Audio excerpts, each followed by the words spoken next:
This webinar will explore the critical role and challenges faced by our government leaders, religious leaders, and leaders from the civil society and all other sectors of the society in responding to the coronavirus pandemic. So we have a great lineup of distinguished panelists for today coming from diverse sectors of the society. Each speaker will be given 5 minutes to speak and share their insights into how the nations and leaders themselves could improve their responsiveness and preparedness, as well as the best practices that could be proposed in these times of pandemic. So later on, we shall be entertaining questions from our participants. So please remember to submit your questions by email to peacetalks@upfasia.org, or you may also submit your questions by chat. Today's webinar is being recorded and the video will be available on our webpage, www.upfasia.org, and in our Facebook page, UPF Peace Talks Webinar. Translation or interpretation for this webinar is available for Thai, Cambodian, and Indonesian languages. So those who are joining us that needs translation, please click at the icon below your screen, interpretation, and choose for for Thai translation, you choose Japanese. For Cambodian translation, you choose Korean. And for Indonesian translation, choose Portuguese. So let us now begin with an opening remarks from Honorable Eknath Dakal, the Chairman of the Universal Peace Federation and International Associations of Parliamentarians for Peace in Asia Pacific.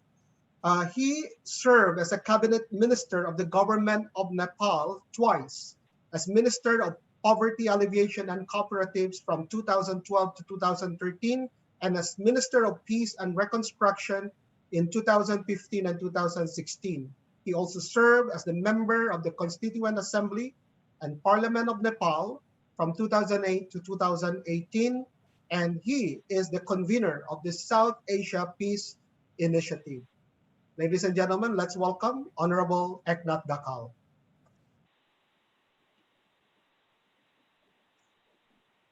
Thank you very much, Dr. Julius, the moderator of UPF Southeast Asia Peace Talks.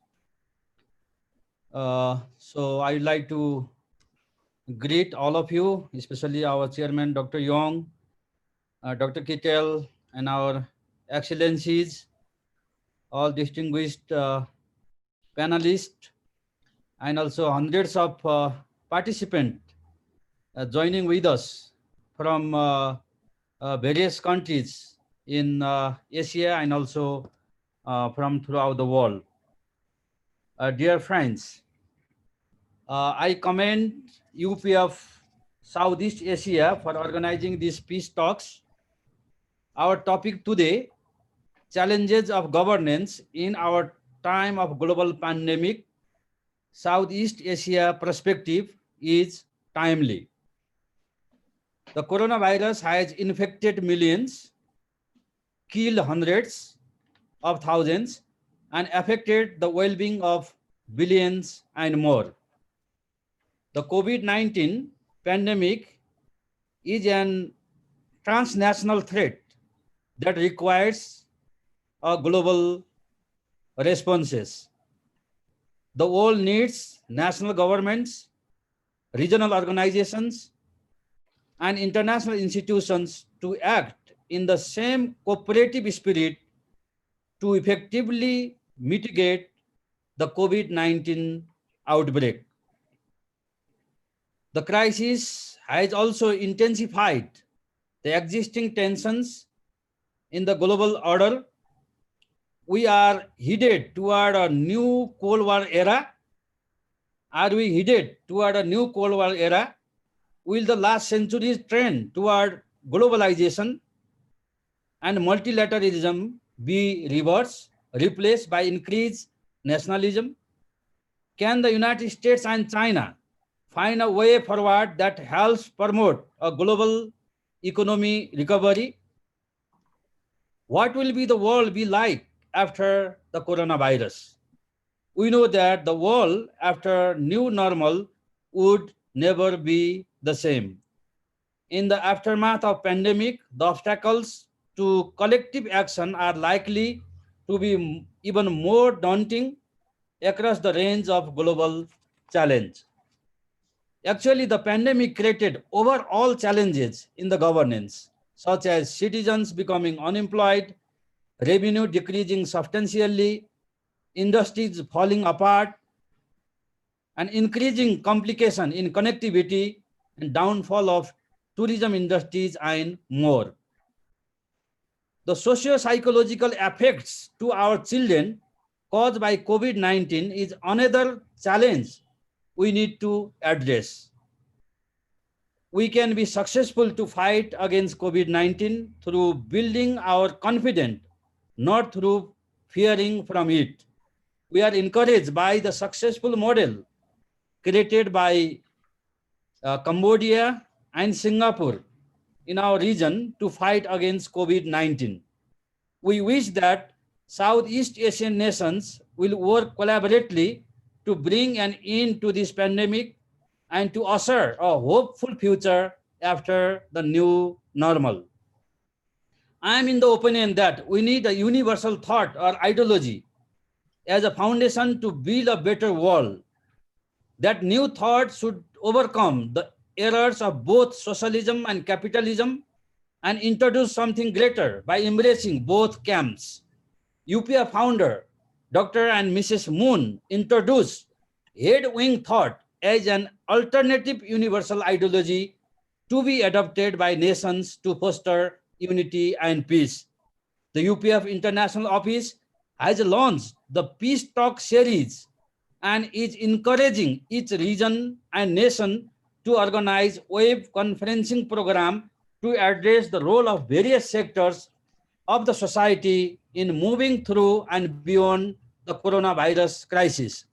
In the midst of pandemic, Universal Peace Federation affirms that encourage unity, cooperation, dialogue, and compassion as the best practices to be adopted by all community. UPF Asia Pacific's statement on COVID-19 issued on April 21st demonstrates our commitment to working together so that we emerge with a stronger, healthier, and more cooperative family of nations as we rebuild our lives and economic futures together. International Association of Parliamentarians for Peace, IAPP, one of the projects of UPF is proposing to form a global pandemic emergency communication network among all parliamentarians. Another project of UPF, International Summit Council for Peace, ISCP, is preparing to organize regional summits among current and former head of the state and governments to address COVID-19 issues. And that summit will be viewed by over 1 million participants from all over the world. So we'll follow up with details soon. Hopefully, we'll use this crisis to rebuild and produce something better and more human. I wish all the success of this webinar. Thank you very much. Thank you very much, Honorable Eknat Dakal, the UPF and IAPP Chairman of Asia Pacific. Next, may I invite Dr. Chong Sik-yong, the Regional Group Chairman of UPF, Universal Peace Federation, and Family Federation for World Peace and Unification in Asia Pacific, to give his remarks. Let's welcome Dr. Chong Sik-yong. Honorable Eknat Dakal, Dr. Robert Kittle, Dr. Julius Melikdom, our distinguished panelists from the Southeast Asia region, Ambassador for Peace, to all our UPF leaders joining us in this webinar, brothers and sisters. Greetings from Thailand. 안녕하세요. Good evening and good afternoon to all of you. I hope that all of you are healthy and in good condition always. In behalf of the Universal Peace Federation, I would like to express my gratitude to all of you for joining us in this Southeast Asia webinar on the theme Challenges in Governance in Our Time of a Global Pandemic, Southeast Asian Perspective. I am so happy to see our great Ambassador for Peace who join us as panelists today. I really miss many of you, our dear Ambassador for Peace. Some of you have been with us and joined us in several of our programs in the past, like the Asia Pacific Summit last year held in Cambodia, as well as the Asian Leadership Conference, which we usually conduct in Thailand, in the Philippines. Also, many of you are with us in our international conferences in Korea, including the successful World Summit held last February, wherein several of distinguished leaders from the Southeast Asia region have attended, like Prime Minister His Excellency Hun Sen of Cambodia, Myanmar Vice President His Excellency Henry Van Teo, and Philippine Vice President Honorable Lenny Robredo. From bottom of my heart and in behalf of our Father and Mother Moon, I really welcome you all in this online seminar. As you all know, the life and legacy of our Father and Mother Moon, especially in advancing the cause of peace in our troubled world, have continuously elicited praise and support from many. Decades after decades, they have devoted their entire life in order to resolve the fundamental issues and problems that challenges our quest for peace and make it more elusive. Many like-minded public leaders like you from various sectors of the society have come forward to share this vision for peace and to take action together with the Father and Mother Moon. The Universal Peace Federation comes on foundation of more than 5 decades of work, which includes building bridges of harmony and understanding between the various faiths and religions of the world, teaching character education to youth, creating a universal standard of morals and family values, and educating leaders of the world about the fundamental principles of good governance. When you start looking at the unprecedented events taking place all over the world, it becomes clearer that we stand at the most critical juncture in human history. The human family is apparently threatened by conflict and division, immorality, corruption, extremism, drugs and poverty, and territorial disputes, climate change, and now this global pandemic. We can say that the entire world is on axial period where we can see greater conflict and confusion. But at the same time, we could see greater opportunity towards forging unity and cooperation among nations. As they say, in crisis comes opportunity. Therefore, our conscious effort to forge greater unity and unity in advancing the noble cause of realizing a better world becomes more relevant and urgent. The nations and governments in the Southeast Asian region through the ASEAN have been a model of interdependence, mutual prosperity, and universal values worthy of the emulation, especially during this time of the COVID-19 pandemic, when the governments are pushed to the edge and many citizens are helpless and difficulties. The role of government, the civil society, and all other leaders becomes more paramount. As I end, I would like to encourage you to continue on your great works of positively contributing in your own way for the realization of our common aspirations, regardless of our nationalities, cultures, and beliefs. May God bless you and your families. Thank you very much. 감사합니다. Thank you very much, Dr. Chong Sik Yong, the Regional Group Chairman of UPF and FFWPU Asia Pacific. In today's Peace Talks webinar, as I mentioned, we are joined in by very distinguished leaders from various fields. We are so grateful for, in spite of their busy schedules, they are here with us in this webinar. So let us now proceed to our panelists. Our first panelist is from Thailand. She is Dr. Montip Sriratana. She is a legislator, a women leader, and a climate change advocate. She is a former member of the Parliament of Thailand from Democrat Party.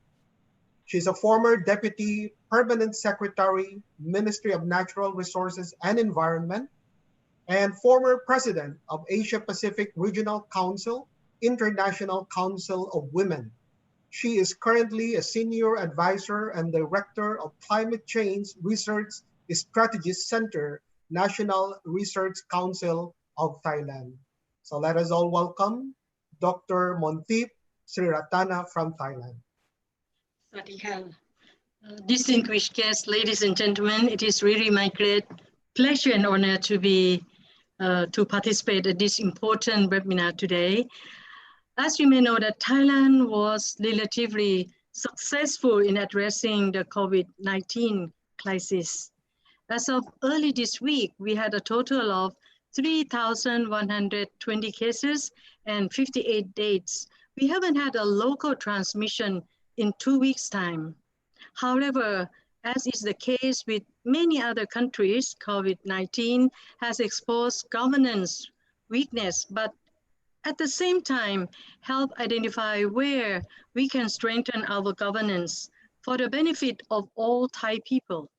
I will mention just 4 areas which I believe are vital. The first one, build resilience in the middle and low income classes. Learning from our strengths, such as development of our universal healthcare program, and from our weaknesses, such as our highly skilled income distribution. Thailand is in the bottom 1/4 in terms of the Gini coefficient and has the 9 most billionaires in the world. We need to get serious about building a strong social safety net under the most vulnerable in our society. Strong social protection program is a must if we are to successfully resist future outbreaks of COVID-19 and other natural disasters, including the immediate and long-term effects of climate change. Second point is stop the illegal wildlife trade and protect wild areas. COVID-19 is a zoonotic disease that jumped from wildlife to humans. This has occurred several times in the recent past and is a clear danger to recur in the future. Southeast Asia, a global hotspot for the illegal wildlife trade, both as a transit point and as a supplier. Illegal wildlife is openly for sale also in the Thai markets, including major Bangkok markets. This must be stopped at the national and regional level through stronger political support to national wildlife agencies, enhancement of ASEAN wildlife enforcement network, and cooperation with international agencies such as CITES and traffic. At the same time, we must ensure through our protected area system and other ways that remaining wild animals are not enclosed. The third one, strengthen the education system. A highly educated society is a society that will be resilient to perturbations such as COVID-19. Thailand's governance needs to follow through on the many promises of upgrading Thai education system and prepare the country's workforce for a fast changing world. To date, the education system has been unable to manage large budgets and compete internationally, including the education programs in neighboring countries. This must include things that are like artificial intelligence, machine learning, and other innovations, some of which are being driven by our need to monitor COVID-19. The last one, the fourth point, aiming at the implementation of the United Nations Agenda 2030 and the Sustainable Development Goals, or SDGs. Good and sustainable government, especially sustainable government, must govern through goals, especially in the context of United Nations Agenda 2030 and SDGs, not just governance through conventional rules and regulations.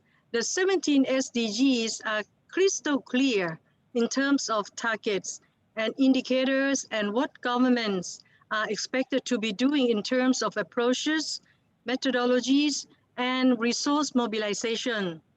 Peace and justice are well contained in the SDGs 16, which enable conditions for realizing other goals, together with SDG 4, which focus on quality education, and SDG 17 on partnership as enablers. And in this regard, as and in what I have said, the role of Universal Peace Federation, or UPF, is so important in the pursuit of peace and tackling the challenges in governance.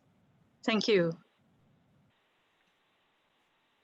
Thank you very much, Dr. Montip Suratana from Thailand.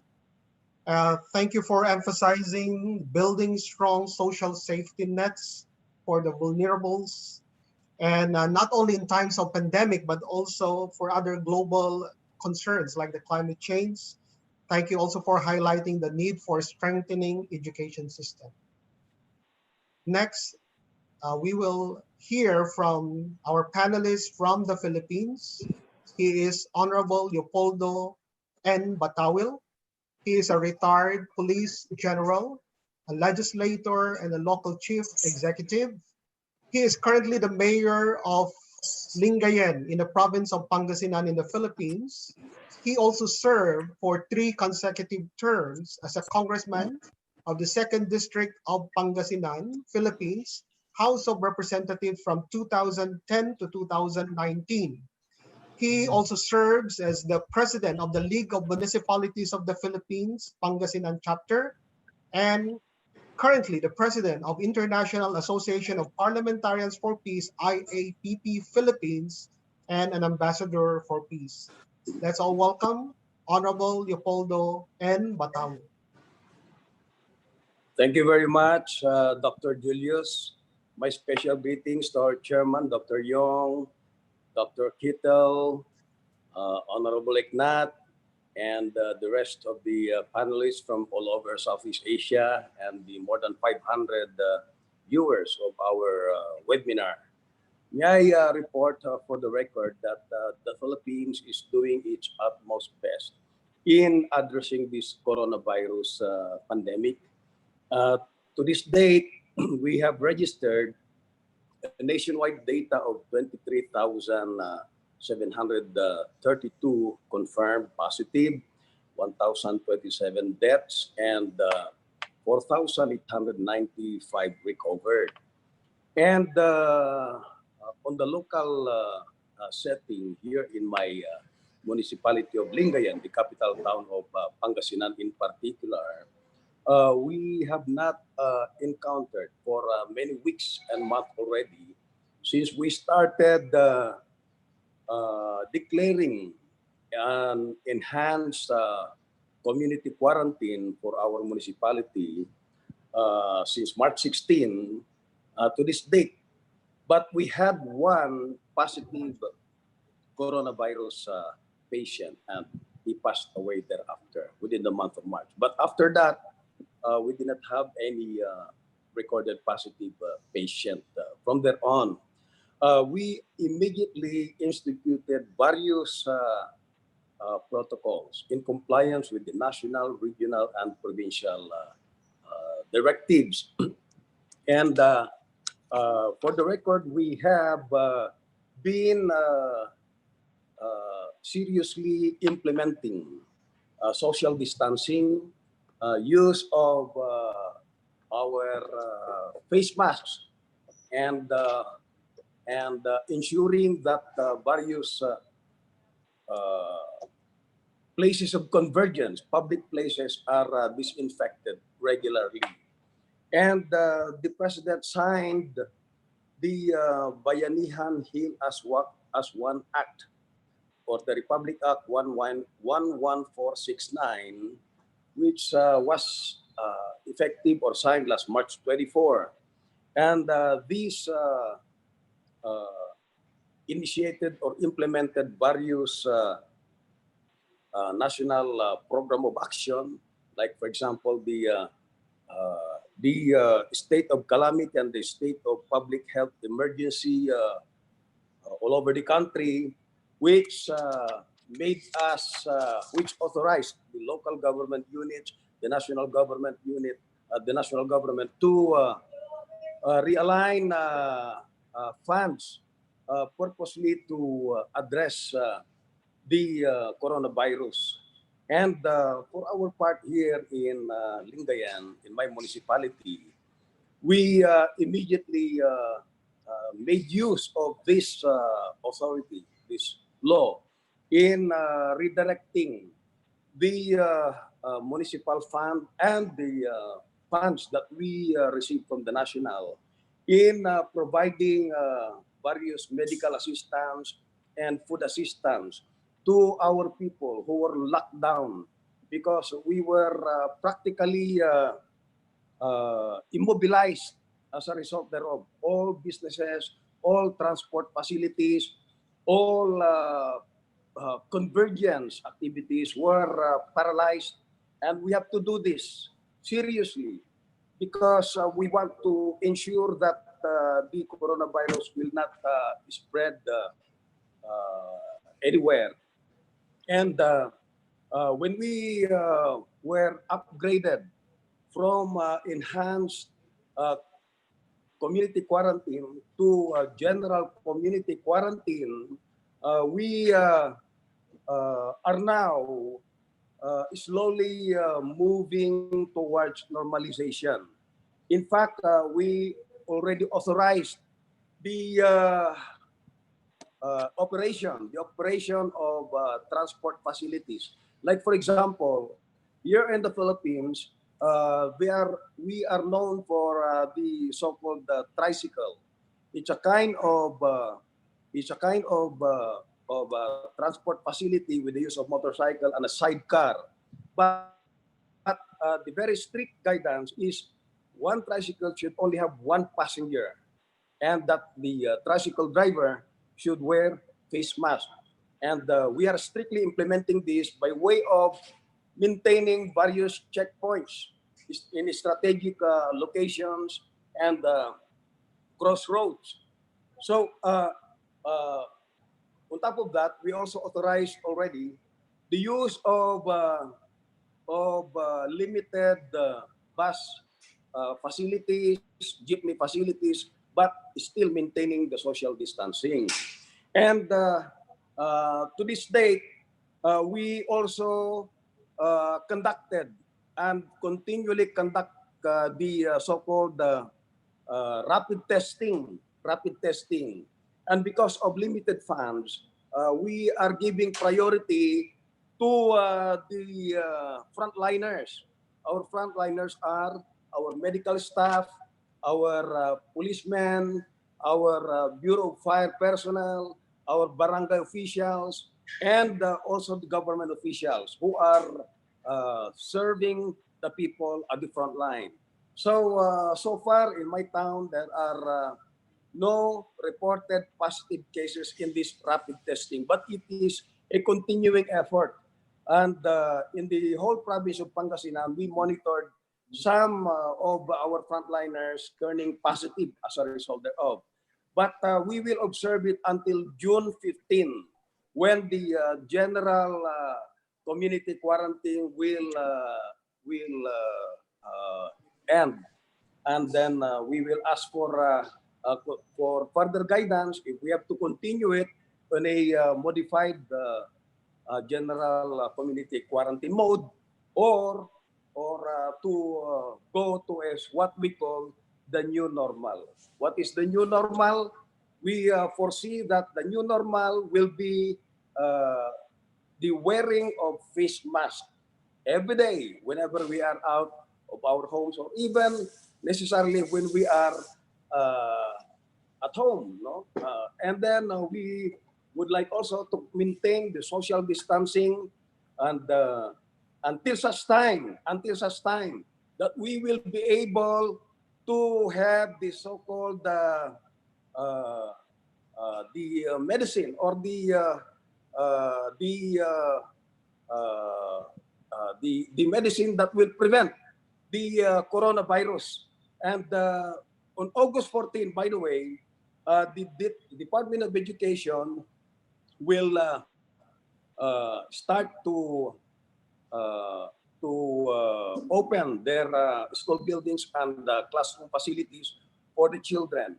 But the president has declared that for as long as we do not have that preventive medicine to address the coronavirus, then we might not open on August 24. That is my report for the Philippine setting and here in the local government unit of Lingayen, Pangasinan. Thank you very much, Honorable Mayor Leopoldo Batawil. I know that being a frontliner yourself, you are so busy dealing with this pandemic on the ground. Thank you for emphasizing the paramount role of the local chief executives as partners and implementers of national policies and directives, especially during this time of pandemic. Thank you very much, sir. Let's proceed to our next panelist. He is His Excellency Sosiara from Cambodia. From 2013 to the present, he is a member of the Parliament of the National Assembly of the Kingdom of Cambodia and serving as the Vice Chairman of the Commission of Foreign Affairs of Cambodia National Assembly. From 2015 to present, he is a member of the Central Committee of the Cambodian People's Party and the spokesman of the party. From 2010 to present, he is the Vice Chairman of the Commission for External Relations of Cambodia People's Party. And also, from 2018 to present, he is serving as the Director General of the Asian Cultural Council, ACC. From 2018 to present, he is also serving as the Vice President of the Centrist Democrat International for Asia Pacific region. Let us all welcome His Excellency Sosiara. Thank you very much. Greeting from Cambodia to Dr. Kittel, Dr. Chung, Honorable Agna, and thank you for your good coordination, Dr. Julius. And thank you very much for your kind word, Dr. Chung, in your early statement to Cambodia and to other countries. Thank you very much. We also thank to Dr. Hak Chemun for her determination to fulfill the dream of God. And today we can meet each other and we can exchange ideas and best practices from the country in ASEAN. And I heard earlier from friends in Philippines, friends in Thailand. So let me have some few words from Cambodia. For us, a successful case means care the life of the people. So care the life of the people, we have done so many measures by our government. Of course, social distancing is really important, but for us, we had to prevent everything to the we call it the community outbreak. So at this moment, we can control this very effectively, and we don't have up to now even the second. We are expecting in a second wave, but the community outbreak is well prevented, and we have 126 cases of COVID, and there is 0 fatality, and to be happy is 125 recovery, only 1 is treatment.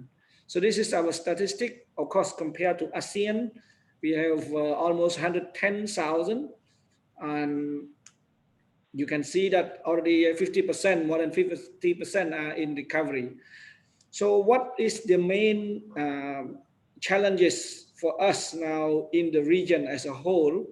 I think three important factors that is really affected our region is, number one is from tourism, number two from is the foreign direct investment, and number three is the health sectors that we need to make our solidarity together and join hand in hand to prevent it from any kind of future outbreak. But what we have noticed in this outbreak of the pandemic, we have to understand that there is a retreat of the, there is a, what we call it, a dramatic retreat from the globalization, and Cambodia really want that to promote multilateralism.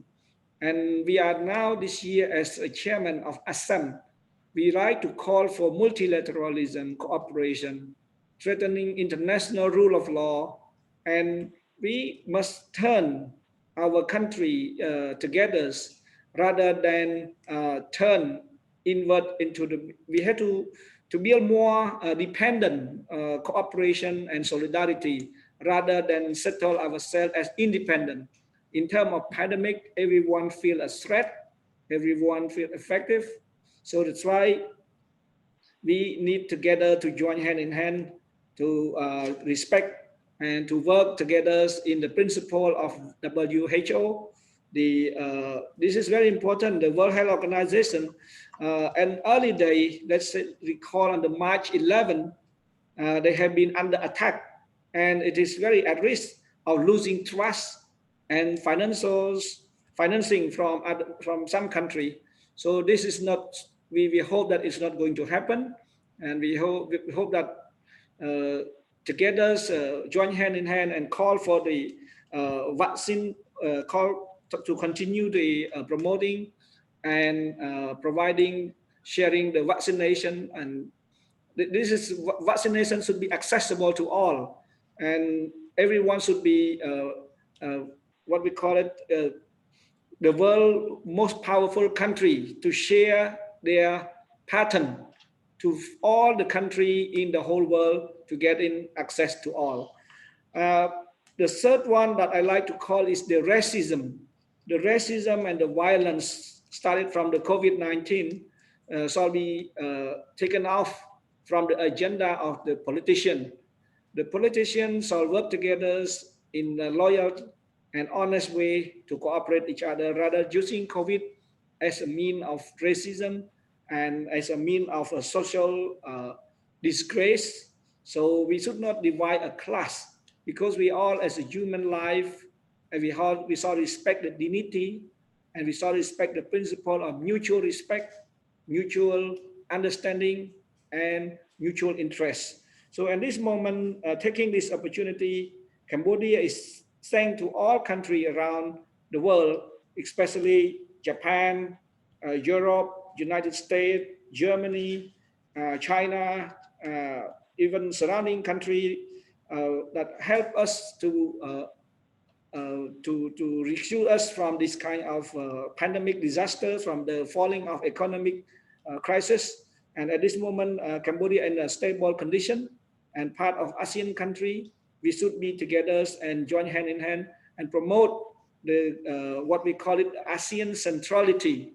ASEAN centrality is very important because both religion, cultures, we can promote, of course, education system calling by Dr. Muntip from Thailand.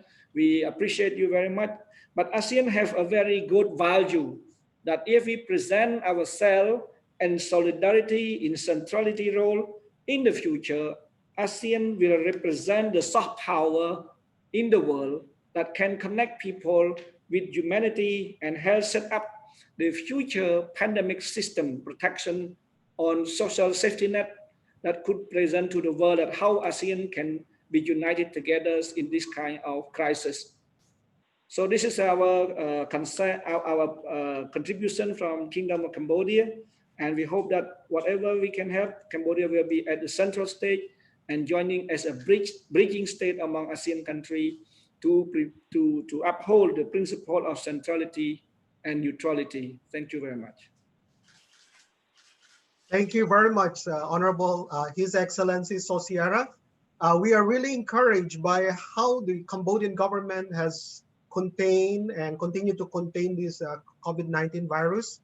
Thank you for emphasizing the solidarity among ASEAN nations, particularly emphasizing ASEAN centrality and neutrality, and at the same time emphasizing the multilateral cooperation among nations and how the accessibility of the vaccines, as well as emphasizing that to overcome discrimination and racism and violence, especially because of this pandemic.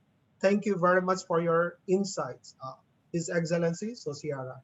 Let's proceed to the next panelist from Malaysia, Dato Muhammad Nasir Hamza. He is a media guru and a philanthropist. He is the deputy chairman of the Karangkraf Media Group of Malaysia. Karangkraf Media Group is now well known as one of the major media players in Malaysia. He is also serving as the chairman of the Noor Karangkraf Foundation, which focuses on helping single mothers and orphans in peninsular Malaysia. So let us all welcome Dato Muhammad Nasir Hamza. Thank you very much, distinguished guests, speakers, ladies and gentlemen, for having me on this webinar. It really gives me a great pleasure to be part of this forum to share and discuss some of the issues of humanity that the world is facing now. As we all know, the whole world is now facing something very scary, something we never experienced before. That is the COVID-19.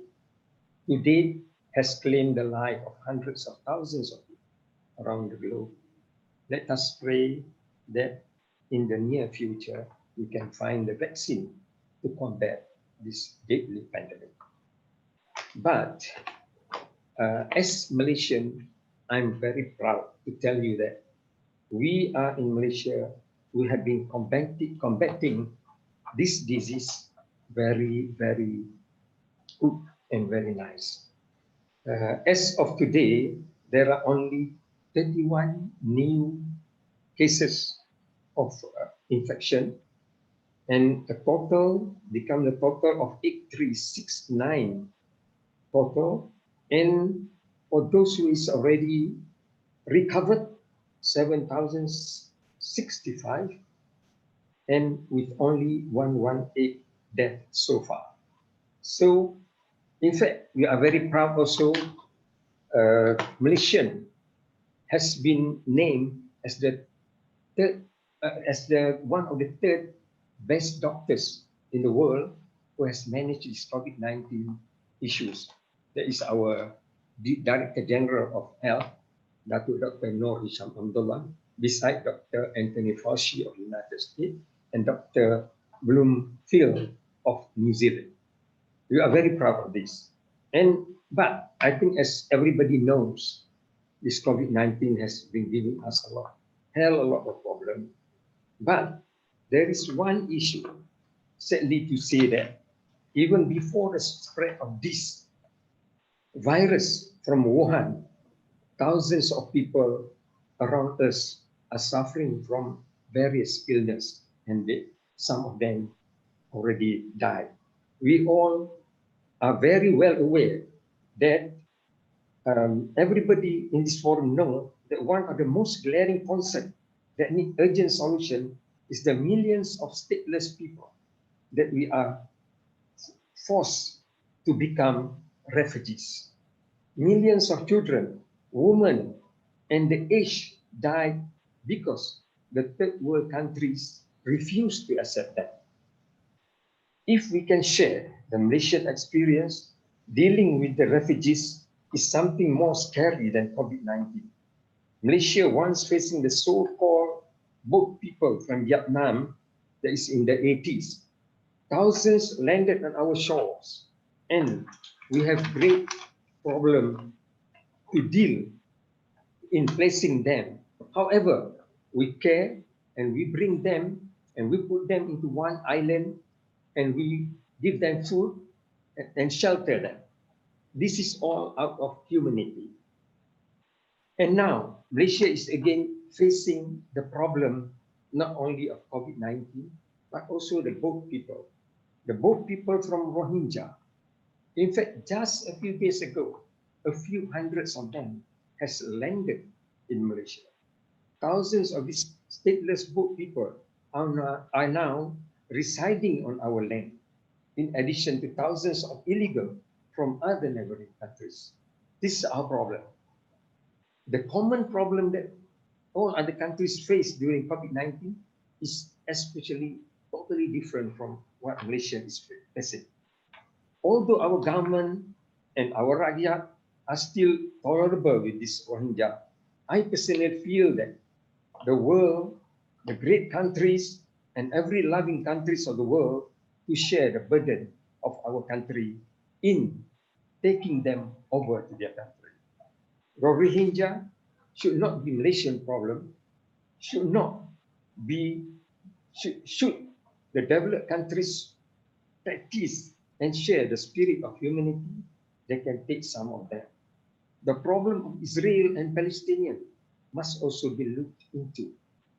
The Black Lives Matter protest throughout the world is also a manifest of how glaring of the disparity of the relationship between the white supremacy and the minorities around the world.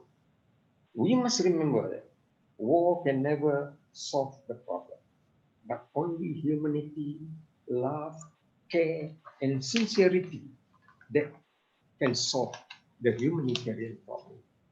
It is only solution to the problem that the world is facing now.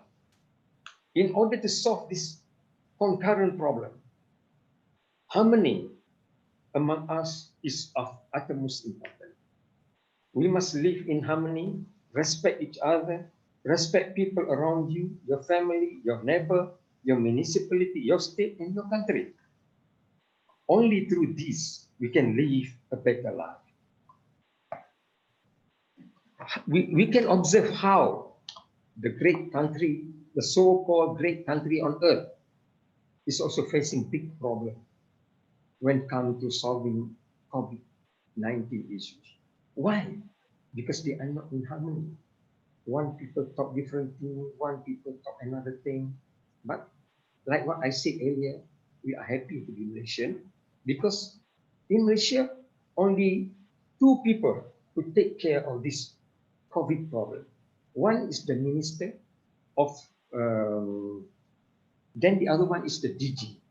So these only two people are handling the matter, taking care and talking to the press, talking to the world, and the politician does not involve in handling the case of COVID and all this matter. So I think those great countries, they must not be too arrogant. They must go back because only professional can solve the professional problems, not politicians. And I would like to conclude my my speech by saying the Prophet Muhammad saying, what he said is, you will not enter paradise until you believe. You will not believe until you love one another. And you will not love one another until you promote peace among you. So peace is the key word, very important. Love and care is another part of our life, and the world will be safe for us and for everybody to be safe. Thank you very much. Thank you very much, Datu Muhammad Nazir Hamza. Thank you, and we would like to applaud Malaysia for having the best practice, one of the nations with best practice in the world in managing COVID-19 pandemic. Thank you also for emphasizing the need to address other concerns aside from this COVID-19 pandemic, like other illnesses and refugee crisis, And also, we thank you for emphasizing the importance of harmony among people, respect, humility, and peace. Thank you very much. Our next panelist is His Excellency Dr. Abdul Wahid Maktub from Indonesia. He is a diplomat and a scholar. He is a special advisor to the Minister of Research, Technology, and Higher Education in Indonesia. He served as an ambassador of Indonesia to Qatar from 2003 to 2007. He also served as Consul General of Indonesia in Jeddah, Saudi Arabia, 2001 to 2002, and also Foreign Affairs Special Advisor to President Abdurrahman Wahid from 1998 to 2001. He is a corporate legal affairs consultant for oil and gas company in the 1994 to 1998, and served as a special advisor to the Minister of Manpower and Transmigrations of the Republic of Indonesia from 2010 to 2014. Let's welcome His Excellency Dr. Abdul Wahid Maktub. Thank you very much for everybody, especially moderator and also some panelists. I would like to utilize this brief opportunity to make a reflection on the heavy problem, a big issue facing us today, and all policy adopted and taken by Southeast Asian government is almost similar. Indonesia now the confirmed disease is 35,000, while the confirmed death is 2,000. Now we are entering completely new realities. Yeah. But we must take the positive one and optimistic, even though it is heavy problems. Yeah. It is early warning, maybe, from God's. Yeah. So we want to take a positive side of the global challenge and global disease. Yeah. Even though we are now in this eruption era with the high technology, yeah, technology, sometimes we forget about who is God, and sometimes we are arrogant. By this disease, global disease, we are strongly reminded and warned by God about the importance to back to returns to the humanity, not only national unity, but global, universal humanity. So we are more literate now to the human, not only to the technology, but also to human literacy about the importance of loving each other, caring each other, sharing each other. Because nowadays, all of us are powerless.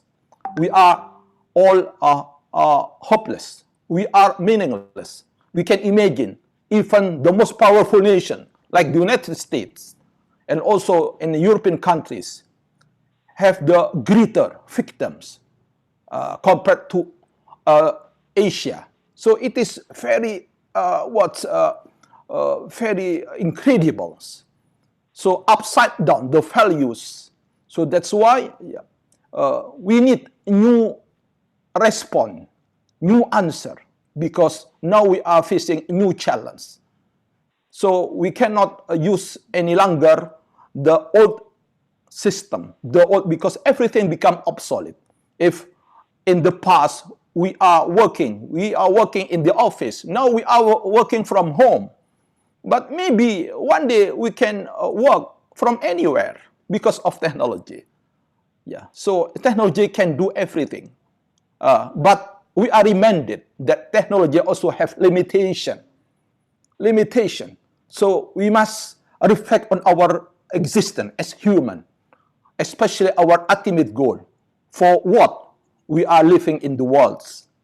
Sometimes unconsciously and undeliberately, we forgetful about our vision as humans. Sometimes we are very arrogant. We are don't take care with the others as humans. So that's why in the names of religion, in the names of our interest. We shoot others. We hit others. We kill others. This is very serious.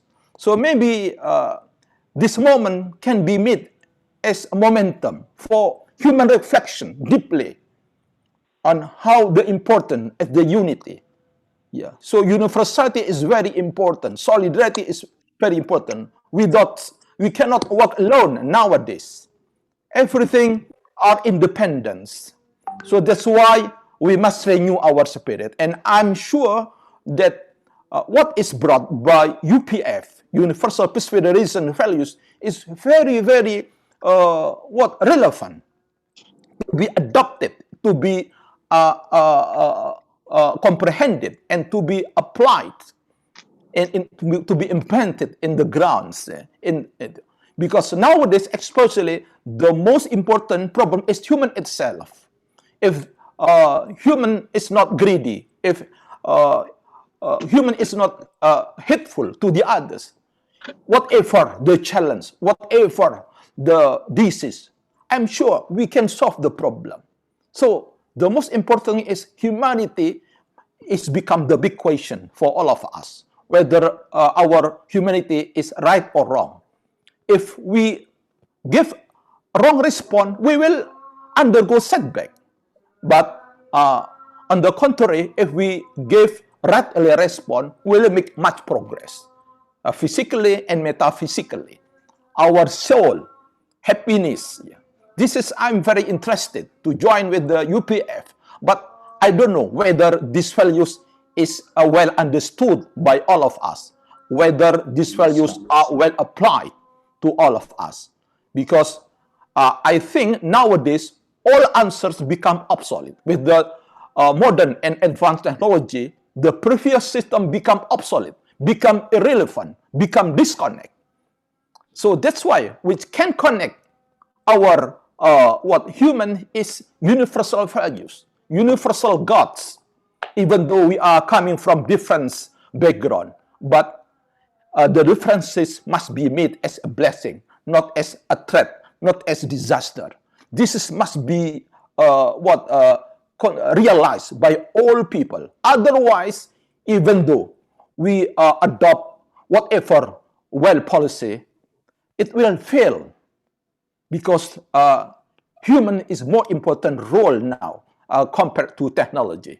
So that's why we must renew everything, our vision, our understanding, our culture, our solidarity, how we love each other, beyond race, beyond religion, beyond nation. Now we are united by the feeling of universal values. So we cannot hate other people. We must be in unity. But sometimes it is very easy to say, but it is very difficult to implement, to do.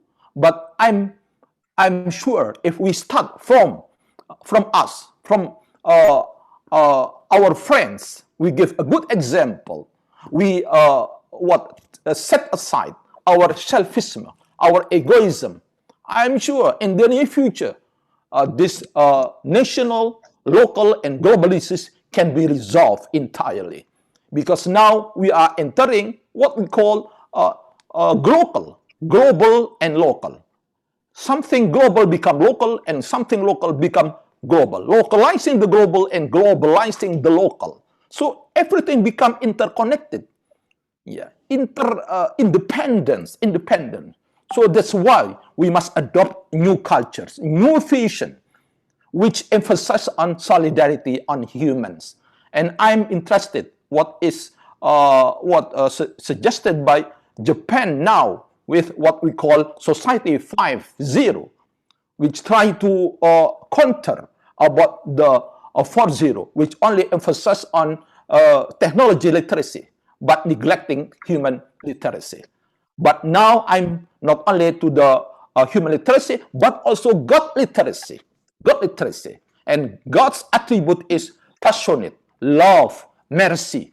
This must be adopted by all of us. If we can be successful to adopt this attribute to our culture, to our character, I'm sure everything God will help us. If God help us, yeah, unlimited dimension will take place, because we must realize that human is limited, technology is limited, but God is unlimited.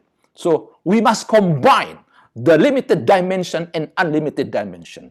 And now the most problem of human is forgetfulness, negligence. They feel it is enough.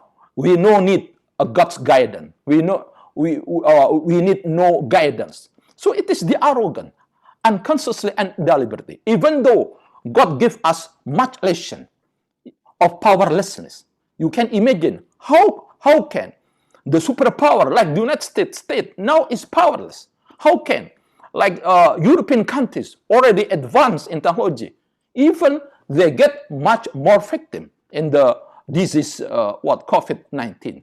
It is actually we must return to ourselves. We must contemplate. We must evaluate our existence.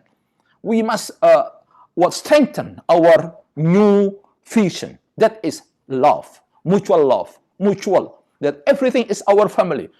All is our brothers. All is our sisters. And if we love others, God will love us.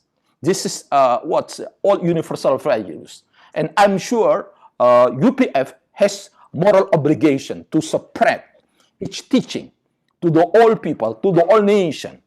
I'm sure if these values can be adopted, I'm sure everything can be resolved.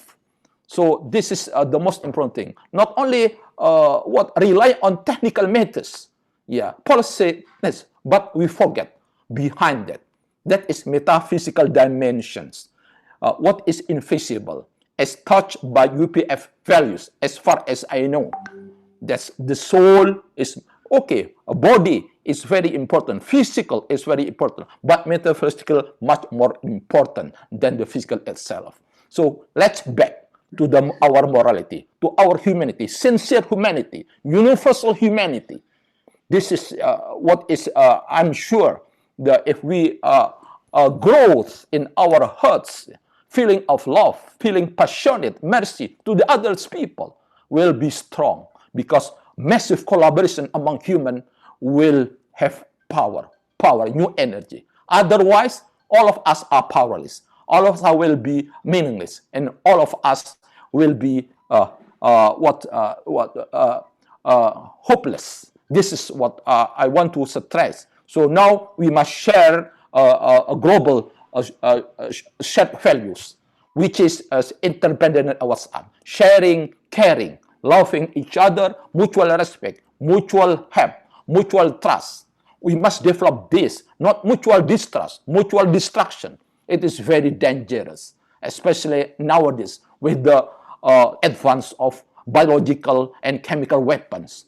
It means that this is mutual destruction on humanity if we use advanced weapons, mutual destruction. But now if we adopt new vision, new ideology, which is universal love, universal peace, not only limited only to the national, but local, I'm sure everything will be peaceful and no victim any longer because of war and suffering, something like that.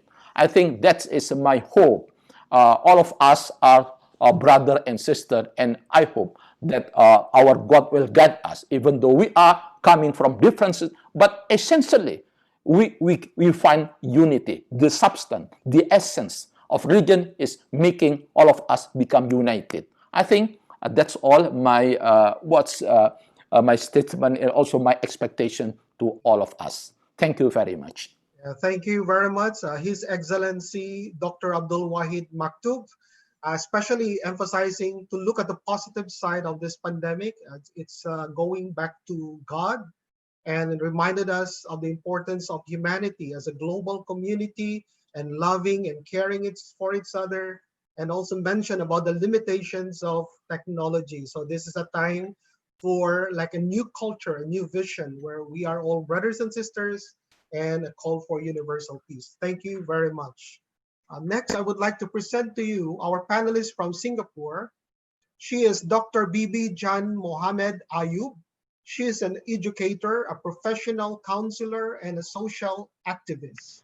and she had been in education service for 40 years. She is a co-founding member and a board member of Club Heal and Human Hearts in Singapore. She is the founder of NOCP, a network of community practitioners, and her extensive involvement in the community work has led her to be conferred with the Public Star Award in 2017 by the President of Singapore. So let's all welcome Dr. Bibi Jan Mohammed Ayub. Thank you very much, Mr. Moderator. Salam, peace, and good evening to one and all. My special greetings to our respected moderator, Chairman of UPF, Regional Group Chairman, and also distinguished panelists and participants. I'm truly honored to be invited by the organizer to share my perspective and insight on the topic, and for that, I thank you very much. I start with a disclaimer. I'm not officially representing Singapore, but on personal capacity, as a social activist, and my sharing is from my own personal experiences as I represent the people on the ground. This unprecedented global crisis is a time of many unknowns. Having set the context, I like to highlight 3 areas of challenges in governance and subsequently share with you a few strategies for each. The first one, I think, is the issue of managing multiple crises and security issues. For example, we have security issues of health, economics, and national, and this is like a perfect storm where everything comes together. And I would like to propose one of the strategies is to adopt a 2 eyes approach. I call it 2 eyes because I think what is more important is to have this inclusiveness and integrative approach. Now, what do I mean by inclusive and integrative approach in managing this pandemic? Is actually to engage and involve all members of the society, regardless of their background, so that they may be able to effectively respond and manage this phenomena of such scale. Now, secondly, I also feel that we have to have shared values. A few panelists have mentioned about the importance of shared values and also develop a synergistic effort of people of different levels at the micro level or at the macro level. So we have to garner to overcome the global crisis by getting leaders from the government, the medical authorities, the community leaders, the civil society, as well as even leaders within the home. There is the family, the parents, because everyone must be responsible here. And I feel that there's also a need to synchronize any effort to improve, to overcome this pandemic by having top-down and bottom-up efforts and that involve all the stakeholders to address this critical issue in a productive and efficient way. Now, the second issue that I like to highlight is about how do we manage communication. It's very important because there are 3 U's we are facing. How do we communicate the unknown, the uncertain, and the unpredictable? And in order to do that, we have to adopt a principle-driven policies to ensure a complete public acceptance. Leaders or any person in position, I think, should be able to provide direction and rationale in respect to policies. Now, during the crisis, emotional brain appears to respond faster than our logical and rational brain. Now, for this reason, I feel that sometimes public may often react emotionally and impulsively, and it could actually affect the public interest. So I believe that we must develop, or we must have strong moral compass, and we all have to remain grounded in our universal virtues and values that transcends across race, social classes, ages, religions, and culture. Now, this would bring greater cohesiveness and unity, which reflect our social maturity. Personal responsibility, community safety are some examples of such behavior. Now, thirdly, I also feel that there must be a clarity in communication to the public because it's very important for the public to understand principle-driven policy where people will not question the rationale and the logical of it.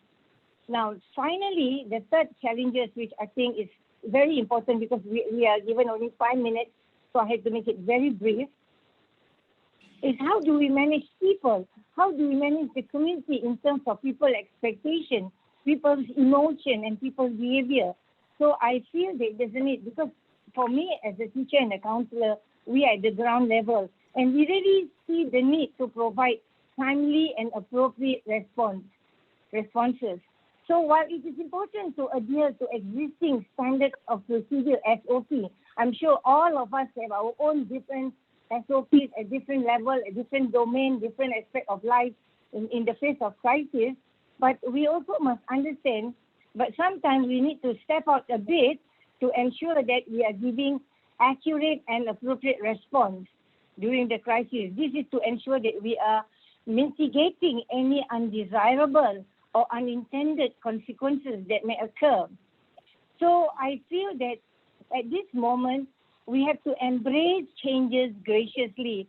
Changes is going to be constant now. With the new norms, digitalization is unavoidable. So how do we actually capitalize digitalization, the use of social media networks, like the way we are having now?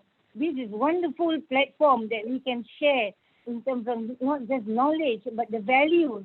And we can, there's a lot of room for collaboration, cooperation. And by doing this, we'll be able to capitalize greater synergy with the community globally. And all of us actually will go through this process of continued learning, relearn, and unlearn with this new phase of new norms. I think with that, I just like to make it short because it's already past 7. Thank you very much. Have a wonderful evening. Thank you very much, Dr. Bibi Jan Mohammed Ayub from Singapore, especially emphasizing the areas of challenges in governance, mentioning about the security issues like health and economy, and the importance of shared values, cooperation from all, and that everyone is responsible, and particularly emphasizing about the clarity, the importance of clarity of communication, and to embrace changes graciously. Thank you very much. Now we are with our last but not the least, our panelist from Myanmar. He is Venerable Dr. Sovita. He's a Buddhist leader who is an educator and a very active community organizer and advocate of social welfare. He is the founder and principal of International Buddhist Education Center, IBEC, in Myanmar, and founder and pro-rector of Sitago Buddhist University in Myanmar. He is also the founder and president of International Buddhist Education Temple in the Netherlands. In 2018, he is awarded with World Peace Award during the International Peace Conference in Stockholm, Sweden. And he is also a recipient of the Dr. B.R. Ambedkar International Award from India. So let's welcome our Ambassador for Peace from Myanmar, Venerable Dr. Sovita. Thank you so much, my friends. You are the invitees to the spiritual chancellor in these challenges and governance our times of the global pandemics from the Southeast Asia perspective peace talk the conference. Yes. Menglava, everybody, ladies and gentlemen, it is an honor and privilege to be speaking here today. In these difficult times of the COVID-19, a pandemic that has brought our world is the start of the governments and the peoples to the complete start. Hundreds of the thousands has died, and many more millions has been adversely affected in the world. The seriousness of the current situation cannot be underestimated. All economies are spiraling downward, and the severe unrest and the discourse is on the rise. Moreover, when the world is still undoubtedly in shock and trying to overcome this virus and adapt to new challenges that inherit weaknesses and fundamental flaw in the that is within our democratic system has come to the surface, which has the global communities are now Even more, aware of the fragilities and the fragilities of our democratic system and their abilities to adapt and scout with the global crisis in this situation. And this, it is all down and grown. Countries such as New Zealand, Australia, Denmark, and Canada has success in dealing with the pandemic. In these countries, swift and the decisive action was instrumental in a prevailing mass breakout, raising the death toll. The success of the country was not the worldwide. The United States and other countries like the Italy has failed working with the struggling death toll of over 40,000 in the public. In the UK, in over the 100,000 in the United States alone. So why has some countries tried other the filters? Firstly, the country who has tracked the virus has strong support from the other people. The New Zealand's Prime Minister is, according to the research police, the most popular leader in the country for over the hundreds of years. Was in countries which haven't been successful, civil unrest and the contest for their leader has come to the force at the time where people are supposed to be united in dealing with the biggest global crisis. And over the centuries, the nation lies the United States are dangerous and divided, with a race resource which are the rest due to the weak. Devices approach which has to the least the highest global death rate. Indeed, global governance is under the threat. The democratic institution in which we fundamentally lose for the safety of the shaky at the foundation. In the period situation, furthermore, the situation in Asia, although less intense than in Europe, has also affected the way in which we live in the governance of our societies. China, for the example, is now in the middle of the analysis of Hong Kong in the robust dance of their democratic right, freedoms afforded to them in the joint UK declaration in 1997. Indeed, the consequences of the COVID-19 were not the disappear overnight, but we are now entering a new global chapter where the whole spheres of international relations and governance has turned from the ones of the common ground, free markets to ones of the protectionism, division, and suspicions of the one another. In coming to the close, we cannot allow our systems to come to the start. We must fight to ensure that peace and prosperity continues to be shared the global good and the developed nation. Do not forget about the developed ones who economic and social recovery will be even more adapted. It is an imperative that global cooperation and working together for the common good is still the importance.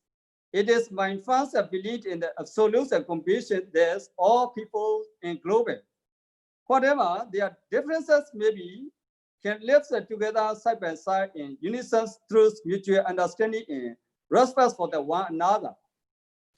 In present situation, furthermore, COVID-19 has affected all nations, all continents, and all people. Thus, we cannot fight this alone. The only way we can pull the truth this and then overcome the threats of our democratic institution. To fight this together, divisions must be the healing, the people must be reconciled with their leaders. There is no doubt in my mind there's a difficulty time. There has a bust. These time can only be overcome through cooperation, respect and cooperate with one another. For example, Myanmar now the present situation, COVID-19 affected 6% already dead. And the recovery 165%, and positive only the mentions in the government is 248. Because Myanmar situation is very affected. Myanmar, the state councillor Aung San Suu Kyi communicates all of the public in the Myanmar community, in the Myanmar, the peoples are surrounded with the government. So the country can control this coronavirus very easy. So the community and the government is very need to upgrade each other and cooperation with each other. All of my friends, I really suggest you all, and the Myanmar, especially the Myanmar, this COVID-19 spreading from the China, but very close in this area. Our the countries are very easy to the protection so that this cover the COVID-19, not the spreading much. Only the 60%, they are the passing away. Just only the another the disease, not concerned with the COVID-19. So that I really recommended you, every the country, every the nation, so Asia or Africa or the United States, whatever happens, we must be the face together with government and the society and the civil society, the interface session, that everybody must be the cooperation. We can control the every the diseases like as COVID-19 and other the process and the around the global area. Thank you so much, my international friends.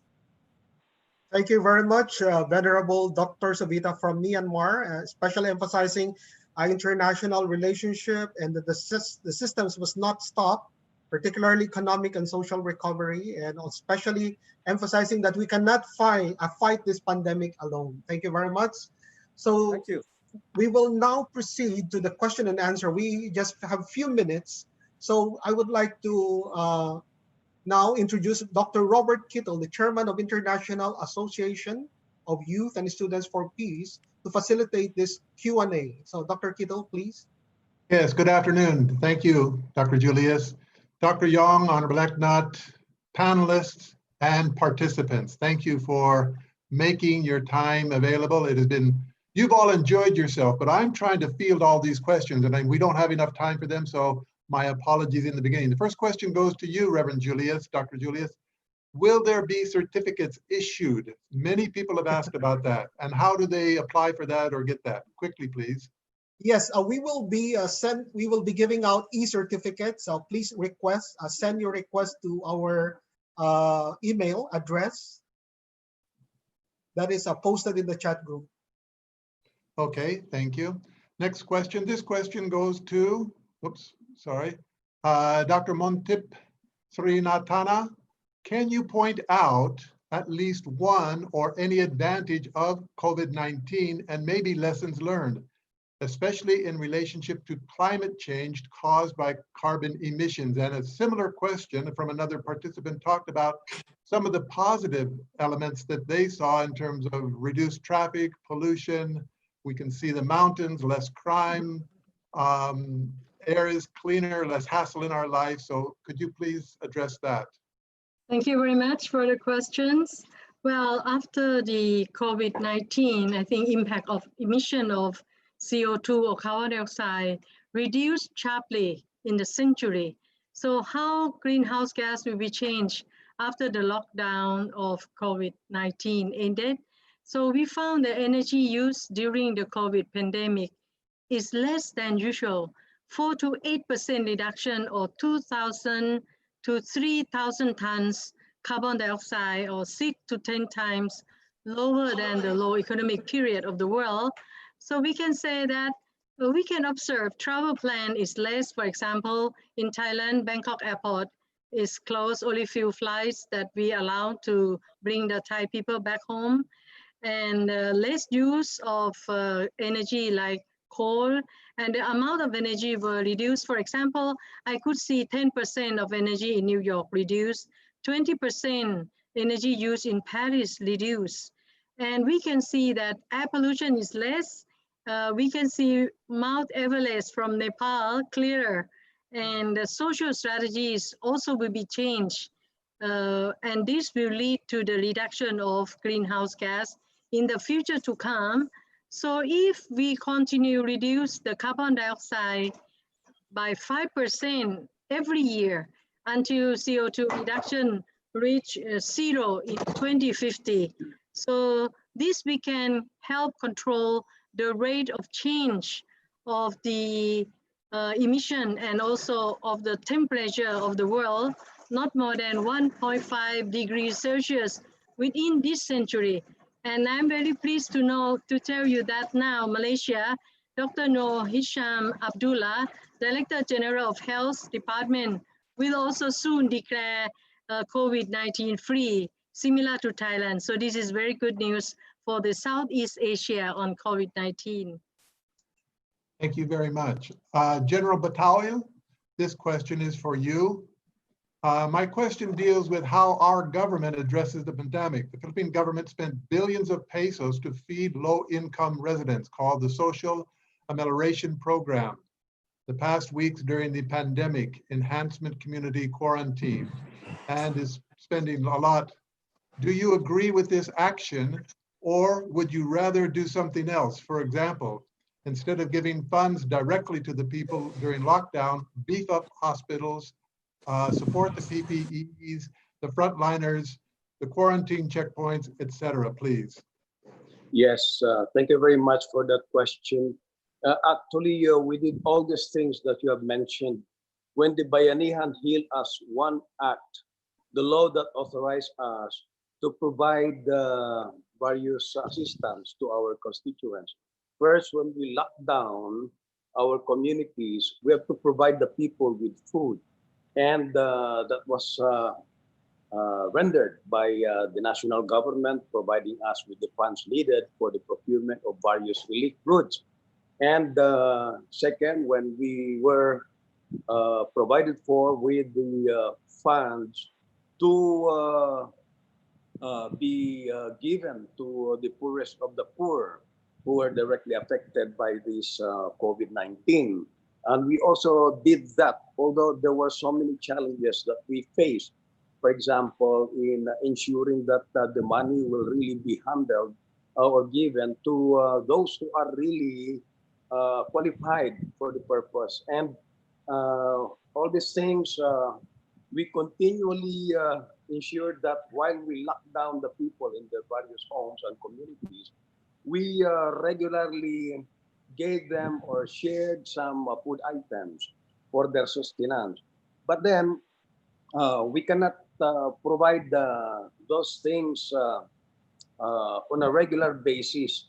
So slowly from the extreme enhanced economic, from the extreme enhanced quarantine community, we moved to what we call the general community quarantine, where slowly we allow the people to go out of their respective homes and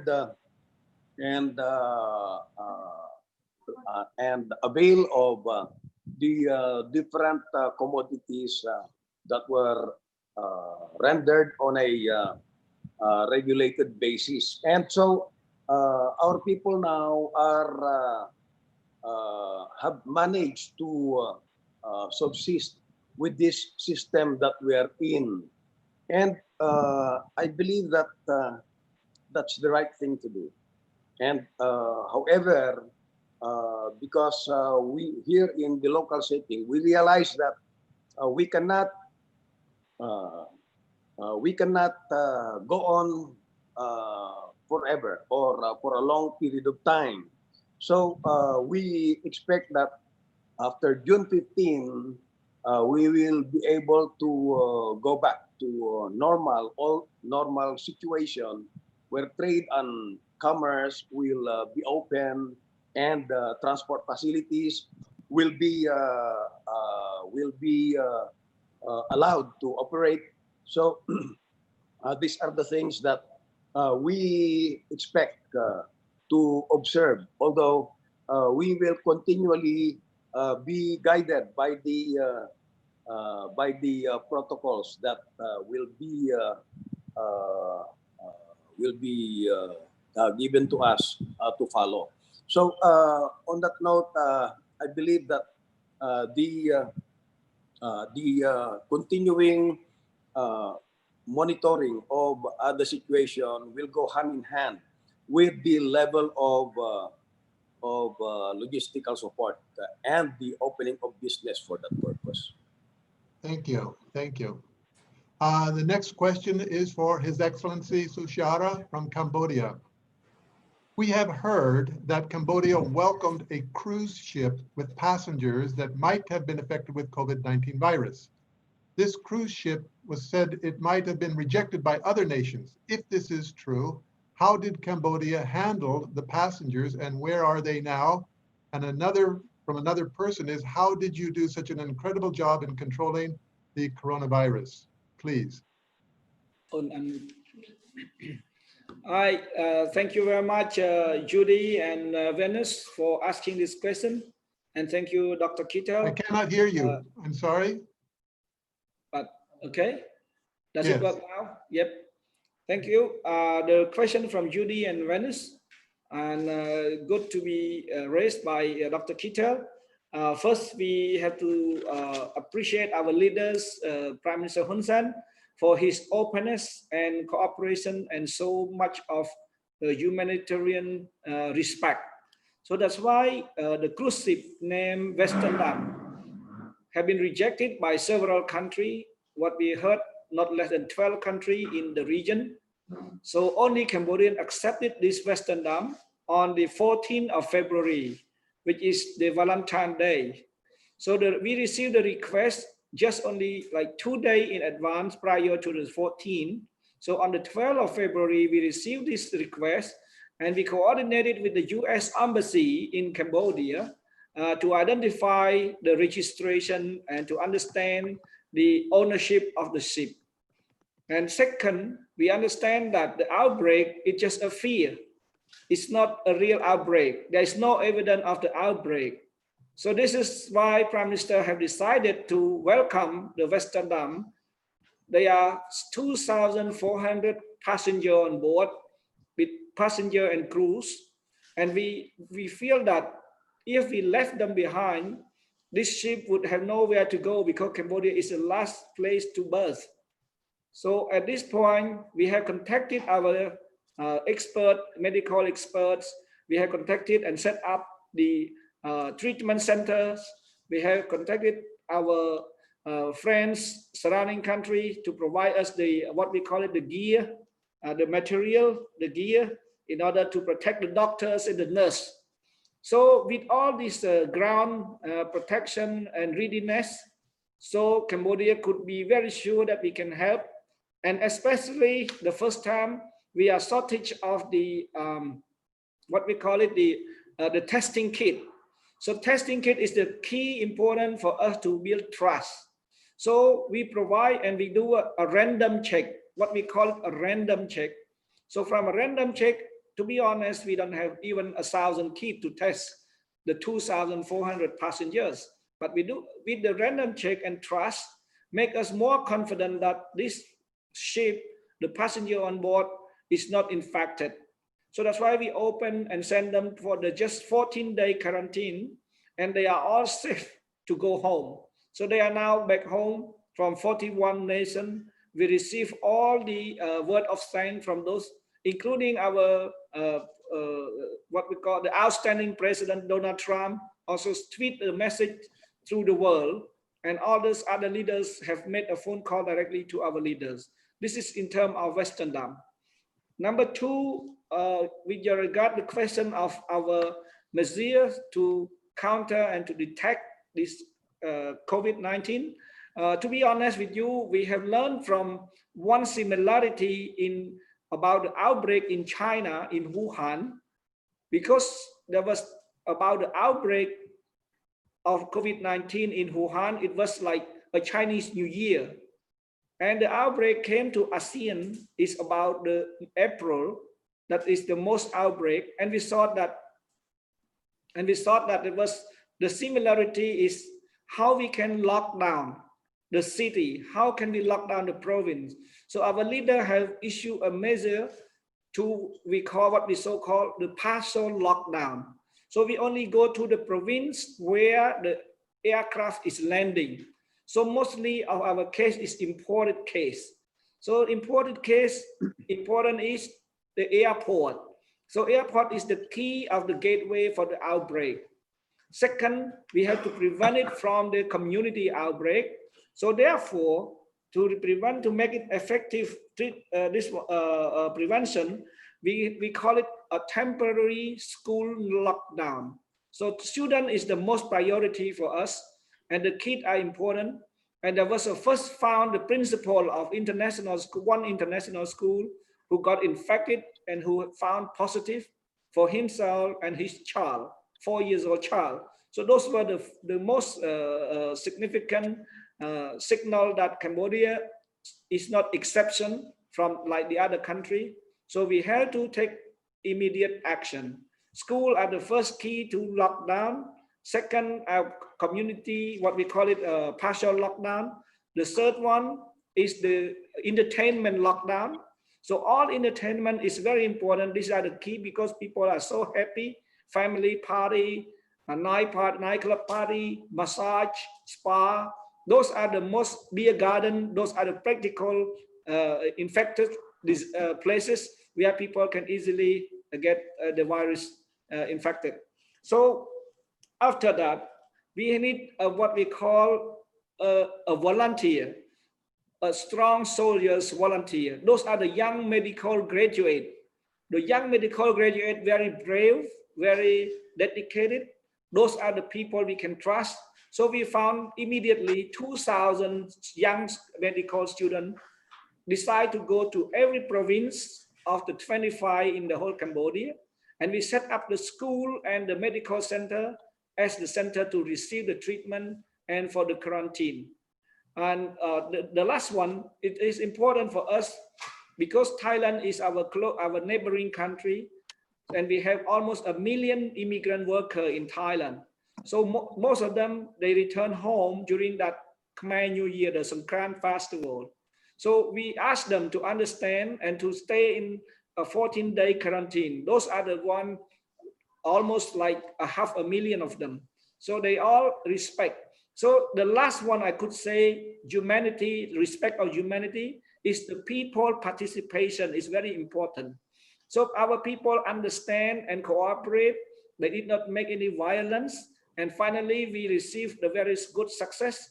And especially, we also continue us receiving the aid from different countries, as I mentioned earlier, from Germany, from Europe, Japan, South Korea, China, United States. So everyone have put their hand into Cambodia. So we have enough gear to receive it. And of course, the last one, the tip. The tip is you cannot immediately have enough masks for 1 million people that they need every day. So our Prime Minister have also presented what we call it, the towel, the scarf.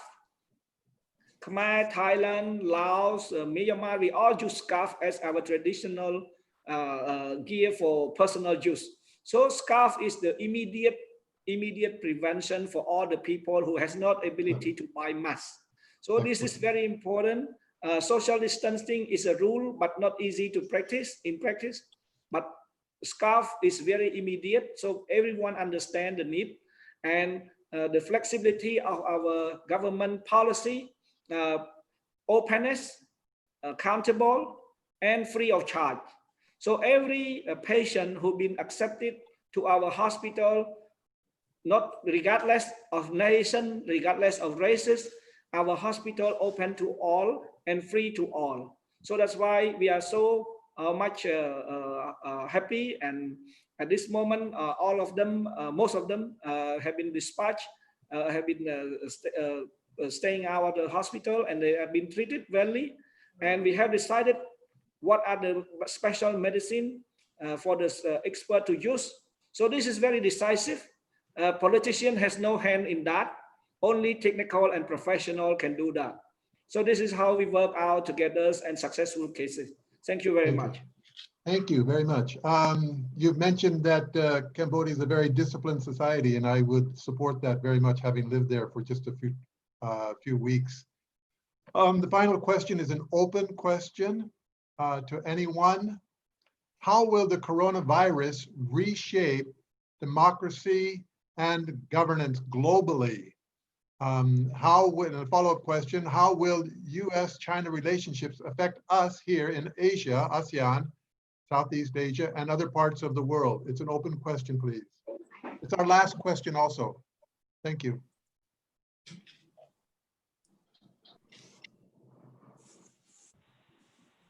Yeah, hello? Yes. Yes, I think so all of us now realize about the new realities. We change a big shifting, a big shifting from what conventional culture to new cultures. Yeah. Now human become more self-confidence, more self-reliance, and more self-resilience because of this disease. So that's why even in the what it happened in all layers, walk of life, including the education now, everything become online, everything become distant learning, opens. Yeah. So now we begin to realize about the importance of the the independence, about the freedom, about the self-reliance. Yeah. So, and also involving all stakeholders. If in the past we rely only education to the teachers, but now to the family, to the society, all take part because of the common challenge.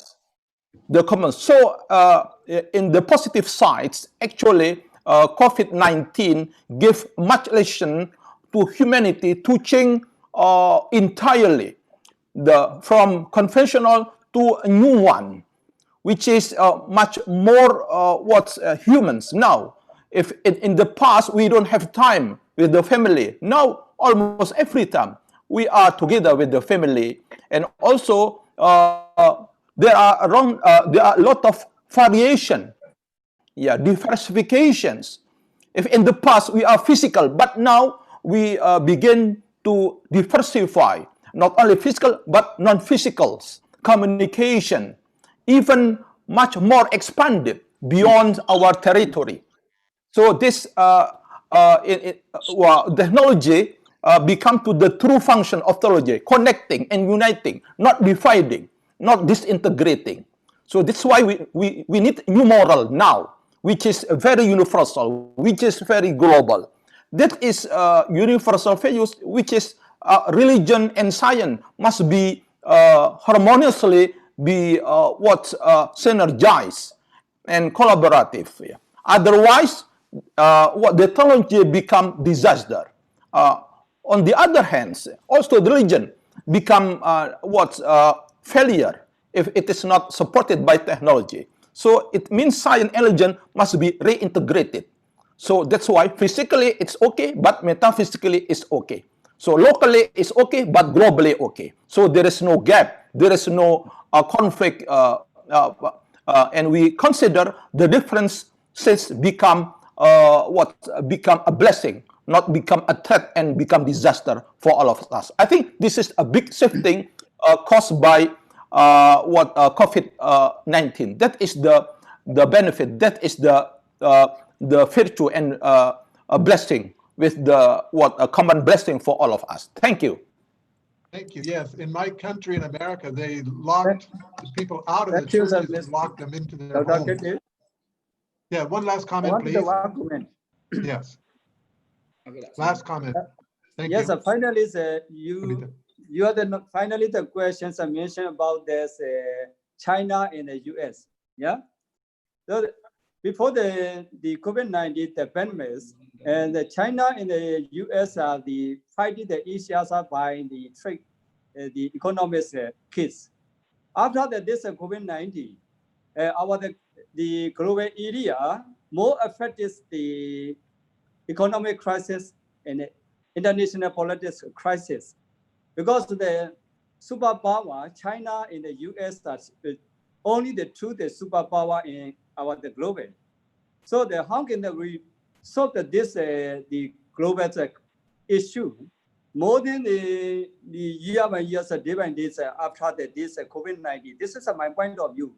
And actually, China and the US, they have the greatest superpower nowadays. So after the COVID-19, we may be the face economic crisis, social crisis, and the international political crisis. This is my point of view.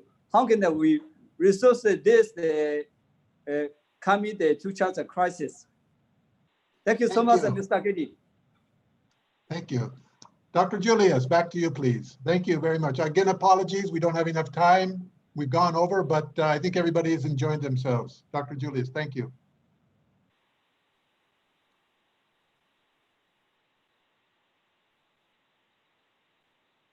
Thank you very much, Dr. Kittel. There's still many questions, but we're sorry we ran out of time. So this concludes our webinar this evening. Thank you so much to all our distinguished speakers, our panelists.